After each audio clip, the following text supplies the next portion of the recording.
Hey y'all, what's up, what's good? It's your girl Michaela Janae here, back for another video, and in today's video we're going to be talking about one of my favorite things, and that is books. So let's just hop right into this video because I am excited. So if you're not new to this channel, then you know I like to discuss the books I've been reading periodically, and the deeper I've gotten in my faith, the more selective I've been with what I'm reading. So on this channel I like to showcase closed door romances. Romances and faith-based books are my favorite topics. So today I'm going to be sharing with you guys all of the books I read in January. I had a very jam-packed January when it came to reading because I was just in my mode. Like, there were so many good books coming up to me on Libby. I love the experience of the library, just being able to rent books and then return them, not having to purchase books. Sometimes you'll purchase a book and then you don't like it and then you don't want to keep it, or you'll never reread it. So then what do you do with it? So I just love the aspect of borrowing a book. So that is what I do. All of these books are digital, so I will be putting the cover of the book right here next to me. So let's start off with the first book, and this is by one of my favorite authors. She does a lot of closed door romance, and that is Sarah Adams, The Temporary Roomie. Now this book right here I actually did not read, I listened to it, so it was an audiobook. This book is about a woman who is a hairstylist, which you guys know I'm a hairstylist, so I love that. A lot of women in books are not hairstylists, so I love that, and I love that Sarah Adams included that in this book. She's a hairstylist. I already forgot her name, but she's pregnant, and her baby's father left. Like, they were together for a little while, but once he discovered that she was pregnant, he left, was completely out of the picture, and her house needed to be renovated. Her best friend and her co-worker's brother allows her to stay with him. Okay, so the tropes are like forced proximity. It was giving like enemies to lovers because they hated each other. They were not very fond of each other, and it was just basically on-site dislike. They were not on the same vibes at all. They were playing a lot of tricks on each other. The woman character was expecting of, the guy's name is Drew. I don't know why I remember his name, but she was expecting Drew to help her out with certain situations. She wanted him to pretend to be her boyfriend, well actually I think her fiance, for her grandfather, which a lot of stuff was going on in this book. But Andrew is also a doctor, so he was literally in surgery. He was at work and he forgot, so she was really upset about that. That was something that really angered her. Eventually Andrew needed the woman to be his fake girlfriend for one of his banquets because a lot of people in his hospital had a crush on him, so he wants to like shut all that down and show that he had a girlfriend. So basically they were both liars, but it was hilarious because neither one of them like showed up for them in the way that they needed to. But this book was really sweet, and it really built up their romance. Like, it was a good slow burn when it came to them discovering their feelings for each other, and I really enjoyed this book. I really enjoy Sarah Adams' writing. She does a lot of humor in her writing, and I love a good laugh. That made it even 10 times better. This book was really good. If you like Sarah Adams, you'll enjoy this book. And the audiobook was pretty long. It took me a while to get through it just because I kept taking breaks, and they wrapped the story up really neatly in the end, so it was really cute. It was really cute. I liked seeing the other characters from previous books because Sarah Adams does that well. She really like builds a community, so it makes you want to read the other books, and I have been following along with each of her books and the people's stories. So let's hop into the next book I read, which was Love Redesigned by Jenny Proctor. Now this book is another one of my favorites because first, I was not expecting it to be this good, and second, the main character is a fashion designer, which I just loved. Okay, once again in the description they don't have the woman's name, but they have the guy's name. So there was this woman, and she was a fashion designer in New York, and she has a twin brother who is a YouTuber, which once again I love that the more we advance in time that the books are catching up. Like, they don't have just the same old typical jobs. The jobs of the characters are kind of elevating, and I really appreciate that. She was a fashion designer. Her twin brother was a YouTuber. She did not really acknowledge his career. She didn't think it was a real job because he had been admitted to one of the major Ivy League colleges, and he turned it down to become a YouTuber, and she wasn't with that at all. But she was actually dating the stepson of the fashion company she was working for. She was with him. He felt that she was with him only because of his name and that he was the stepson of the owner of the company. He had discovered some money laundering in his stepfather's company. So once he had discovered that money laundering, they basically told him he has to go, and he just dipped. He left town. He left her without telling her anything. So that was basically the end of their relationship. The main trope of this book is a second chance romance. In this book, we see them kind of navigating around each other. At first, she didn't trust that the money laundering was really happening. She loved her job being a fashion designer in New York, and she was just trying to make it. So she kind of closed her eyes to what was going on in the company, but slowly but surely, through the acts of the book, you see her eyes being open to what's going on in that company and why he had to leave, and you just see them rekindling. This book was amazing. This was another audiobook, and it was a really good listen. I enjoyed them discussing brother and his YouTube being a real job. So that was just amazing to see YouTube and fashion represented in that manner. And it was set in New York and Charleston, so it was a good mix of the city life and also the low country, and it was just really nice. I really enjoyed this book, and the plot was there. Alex and his mother and father and their history, the main character, her and her brother's relationship, that was very interesting to see how they navigated that. So I really enjoyed this book. I feel like I read this one a little bit quicker than The Temporary Roommate. Okay, so now I'm going to be going into a new author that I just discovered, and her name is Becky Wade. Once I discovered Becky Wade, I just went down the rabbit hole of trying to read and intake all of the books that I could find on my library's Libby. So the first book that I read by Becky Wade is My Stubborn Heart. So Becky Wade is a world builder. She really gets you like into her stories and caring about these characters, and she is a full-out Christian author. I love the way that she discusses God in her books. She brings up scripture, and like all of her stories are really resonated in faith, but they tell an amazing story. And a lot of times you don't see that with Christian fiction. It was about this woman who went back to Texas. I think she was like in one of the northern states. She was working as like a social worker, but she came down to Texas to help her grandmother rebuild like her childhood home. The main guy that was helping her with these renovations was an ex-hockey player. After he lost his wife, he basically quit hockey, down and out. He was very depressed. He didn't talk to anybody, but slowly but surely, her and her grandmother like integrated him into their life and just showed him love. And she was basically showing him the love of God while grappling with herself not having a relationship and not knowing if she's meant to be in a relationship. One thing I love about Becky Wade is that she does not just go for the romance. She really does show these characters praying about what they should do in these relationship situations, whether it's meant for them to be with that person or not. And that is what I love. Like, you can see that this character has some knowledge of God and really wants what God has for them, and I love that in a book. I've never really seen that so far when it's come to my Christian romances,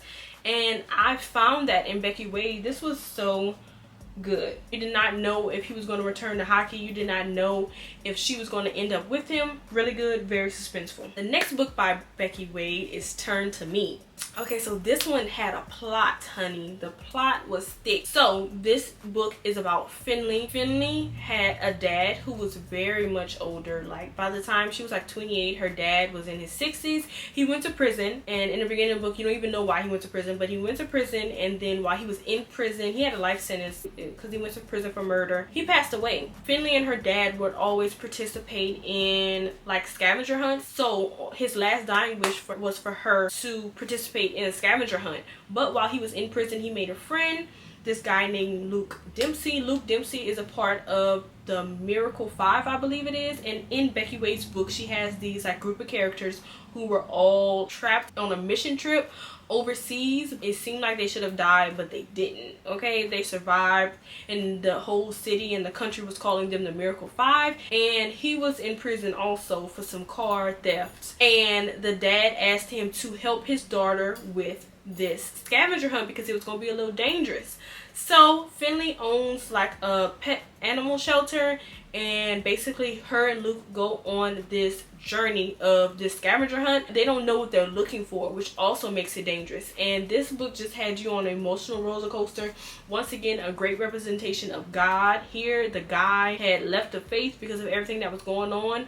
Luke, when he was in like the cave or whatever, it wasn't a cave, when he was in the collapsed building, he lost his brother. His brother passed away, but you see him return to his family. You see her trying to encourage him to allow God in and basically forgive himself. She had a fiance who had passed away in a car wreck, so she also has to forgive herself. And then she didn't even think that she was supposed to be in a relationship ever again after that fiance passed away. So you see her just coming to terms with, hey, maybe that's not the word that God gave me. Like, I love how in every book Becky Wade just does something different in everyone's story, even though they're in the same world and it's the same like set of characters. Everyone's story is so different. So this book was really good. I got through this one pretty quick. The next book that I read in January by Becky Wade is Meant to Be Mine. This one was very interesting. There was this girl and this bull rider named Ty. They went to high school together in Texas, and then he became a famous bull rider. She was in love with him when they were in high school, but she met up with him again in Las Vegas at one of his bull riding tournaments. He convinced her to get married that night because she was already like in love with him. She was head over heels.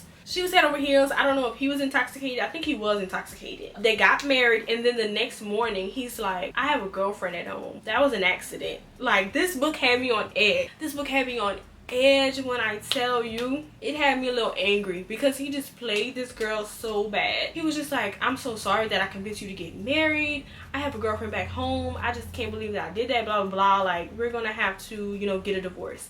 And she's just so upset. She just leaves and she goes to like the Midwest, continues bull riding. He didn't even get back with the girlfriend. The girlfriend did not take him back, but he just felt like that girlfriend was just like the love of his life. And this book, I would probably give it like a 4 out of 5 stars. The main character in this book, the guy, love interest, he was just getting on my nerves a little bit just by him still holding on to the hope of getting that same girlfriend back, and just her being his end all be all. And then she was playing like the main character woman. She got pregnant, she had a child, she kept it from him. It was his child, and then eventually like 5 years later, now he all of a sudden wants to get a divorce. He goes to the state she's in. She kept his last name. She didn't file for a divorce, and he's like, I just want to apologize. And of course she's trying to like not show that she has his child, but he finds out. So then we just go from there, and he just kind of throwed himself into their lives. It was a lot. This one wasn't necessarily my favorite. I would probably give it like a 4 out of 5, maybe even less, because just some of the things that were going on when it came to the male character's decision making. Like, he was understanding of her, but to me he just wasn't understanding enough. She stood her ground as much as she could. She really did try to stand her ground against him, and she did her best. Okay, so the next book I read, guess by who? Becky Wade, was Let It Be Me. So this one was once again about one of the Miracle 5. Sebastian is a pediatric heart surgeon, and the woman's name is Leah Montgomery. This book was juicy. This was another one that just had me upset. Okay, I'm not gonna tell you everything, but read it. So this is what was going on with Sebastian. So he was in a car accident, and Leah basically helped save him. So from that point, he only met her that one time. He was in love with her. She didn't know who he was. Leah was a teacher. Sebastian's best friend, who was also part of the Miracle 5, was in love with her also. So Sebastian was like, I kind of can't do that to my friend. I am attracted to her, but my friend has been loving her for years. So it was a little difficult for him to even, you know, initiate his attraction to Leah because of his best friend and his alliance to him. That wasn't even the main plot.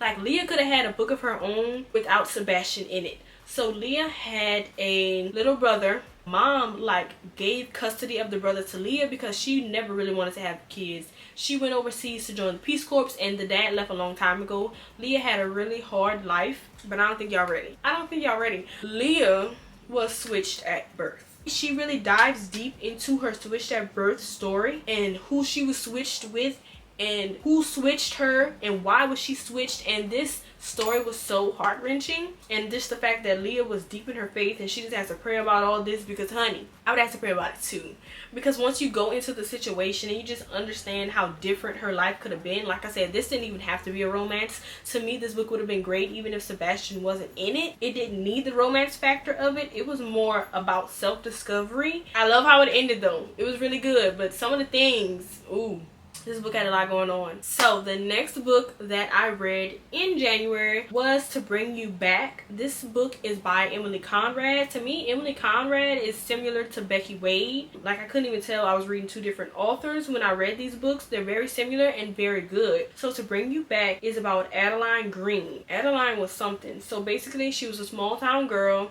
She played the bass in a band, but when it was time for them to go to California and start the band off and get famous, her parents were like, no, you're not doing that. You're gonna stay home. So they went to California. They replaced her. She was actually engaged before she left to one of the boys in the band. Her fiance got kicked out of the band because he was going through some stuff, and by the time he got kicked out of the band, he committed suicide. One of the band members who actually had a crush on her for a very long time, she blamed him for her fiance getting kicked out of the band. She was very upset for a mixture of reasons, but she was mainly upset at herself and blaming it on that band member, holding herself back from a lot because she felt guilty. But then the band becomes huge and the band members come back to where she is, not even their hometown, like an hour, 2 hours away from there, go to this town and basically like throw themselves upon her to try to help lift her back up. And this story was really good. I really enjoyed it. The faith presence in this book was really strong. So was the romance, but each person had a lot of self-work to do. They both had a lot of self-work to do. It was good. I liked it. I liked it a lot. Alright, y'all, so that was actually the last book I read in the month of January. This month was filled with some amazing books, some amazing new Christian clean authors who know how to do Christian romance. Love that. I love that I am now engrossed in some new authors that I can go deeper in their repertoire, see what they have to offer me. I will be sharing it with you guys. Usually when I have a good month like this, I just go ham and like read everything. So hopefully by the month of February, my Libby uploads some new books to where I can see, because I like read everything they have to offer me. I cannot wait to come with some more books for you guys. Let me know what are some of your favorite clean closed door romance books, and I will definitely be checking them out. Hopefully they're on my Libby, or I could find them at my local library. So make sure you follow me on Instagram. I hope more book recommendations are on the way. So I'll see you guys in my next video.